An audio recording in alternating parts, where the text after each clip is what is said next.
కలిపురుషుడినే భయపెట్టిన పరీక్షిత్తు మహారాజు. దీని గురించి ఈ వీడియోలో తెలుసుకుందాం. శ్రీకృష్ణ భగవానుడు అవతారం చాలించిన తరువాత ఒకసారి ధర్మదేవుడు వృషభ రూపంలోను, భూదేవి గోవు రూపంలోను సరస్వతి నది ఒడ్డున మాట్లాడుకుంటూ ఉండగా అక్కడికి పరీక్షిత్తు మహారాజు వచ్చాడు. ఈ పరీక్షిత్తు మహారాజు అర్జునుడి మనవడు. ఇతను ఉత్తర అభిమన్యుల సంతానం.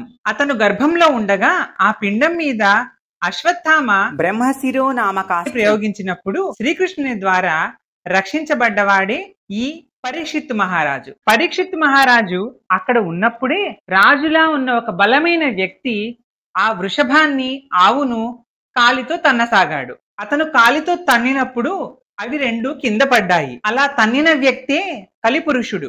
పరీక్షిత్తు మహారాజు వెంటనే అతని ఎదుటకు వచ్చి, ఎవడివిరా నువ్వు?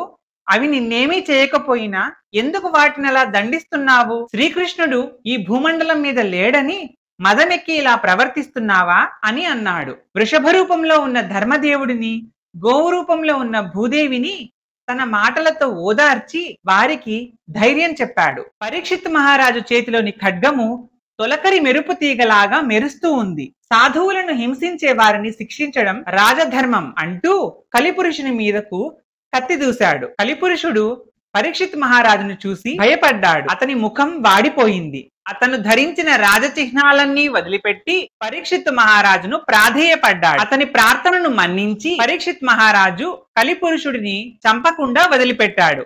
నీకు ఇక్కడ స్థానం లేదని దూరంగా వెళ్లిపోమ్మని కలిని హెచ్చరించాడు. అప్పుడు కలిపురుషుడు ఇలా అన్నాడు, ఎక్కడ చూసినా నిరూపమే కనిపిస్తూ నన్ను భయపెడుతోంది. నేనెక్కడ తలదాచుకోవాలో ఆజ్ఞాపించమని వేడుకున్నాడు. పరీక్షిత్తు మహారాజు అతనికి జూదము, మద్యపానము, కామము, ప్రాణివధ జరిగే చోట్లను స్థానాలుగా ఇచ్చాడు. కలిపురుషుడు ఇంకా అర్థించగా పరీక్షిత్తు మహారాజు అతనికి సువర్ణం అనే స్థానాన్ని కూడా ఇచ్చాడు. అసత్యము, గర్వము, కామము, హింస, వైరము అనేవి కలి నివసించే స్థలాలు.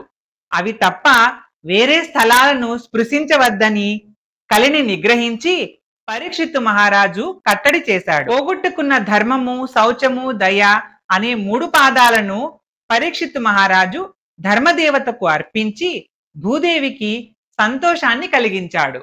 వీడియో మీకు నచ్చితే లైక్ చేసి షేర్ చేయండి. ఇలాంటి మరిన్ని వీడియోల కోసం ఈ ఛానల్ని సబ్స్క్రైబ్ చేయండి.